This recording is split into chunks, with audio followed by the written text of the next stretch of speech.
स्थानिक गुन्हे अन्वेषण शाखा सांगली यांच्या कौशल्यपूर्ण कारवाईतून 1 वर्षाच्या बालकाचे अपहरण करणाऱ्या टोळीचा पर्दाफाश झाला असून बालक सुखरूपपणे आपल्या आईच्या कुशीत परतले आहे।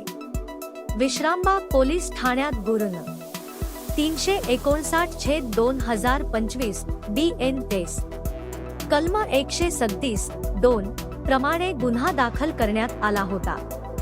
फिर्यादी विक्रम पुष्पचंद बागरी यांनी दिलेल्या माहितीनुसार 20 ऑक्टोबर 2025 च्या रात्री 10 ते 21 ऑक्टोबरच्या पहाटे 5 वाजेदरम्यान बालकाचे अपहरण झाले होते।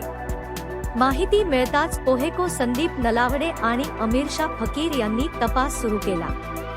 या कारवाईचे मार्गदर्शन मा पोलीस अधीक्षक संदीप घुगे, अपर अधीक्षक कल्पना बारवकर तसेच उपविभागीय अधिकारी प्रणिल गिल्डा यांनी केले।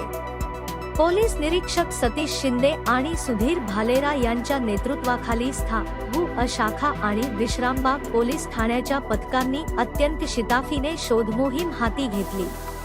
अनेक तासांच्या तपासानंतर आरोपींना अटक करण्यात आली असून बालक 24 ऑक्टोबर 2025 रोजी सुखरूप सापडले। आईच्या डोळ्यात आनंदाश्रू, तर सांगली पोलिसांच्या कामगिरीचे सर्वत्र कौतुक होत आहे।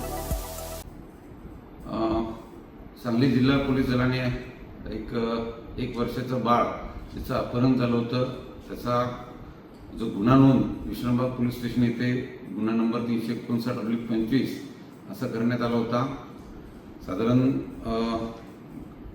20 ऑक्टोबर 2025 रोजी हे बाळ रात्रीच्या सुमारास मध्यरात्री त्याच्या आईवडिलांच्या ताब्यातून नेण्यात आलं होतं।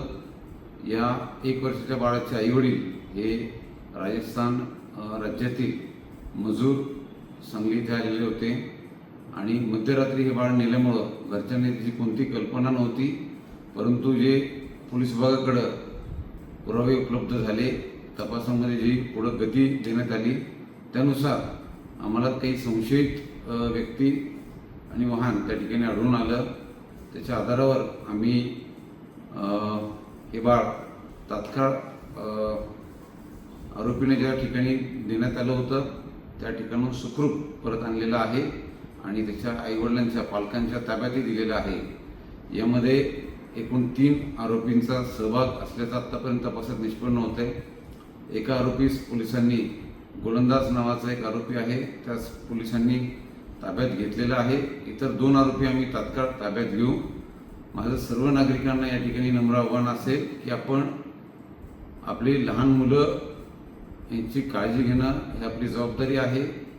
इव्हन आपल्या शेजारील पण जी लहान मुलं असतील, कोणत्याही प्रकारे संशयित व्यक्ती आपल्या परिसरामध्ये आढळून आला किंवा तसं काही आपल्याला जाणवलं तर तुम्ही पोलीस विभागाशी संपर्क साधा आणि आपण एक जागरूक नागरिक म्हणून आपली भूमिका त्या ठिकाणी पार पाडणं अत्यंत गरजेचं आहे। मी माझ्या टीमचं कौतुक करतोच आणि सोबतच त्यांना योग्य तो रिवॉर्ड पण त्या ठिकाणी त्यांच्या चांगल्या कामगिरीसाठी आमच्याकडून देण्यात येईल।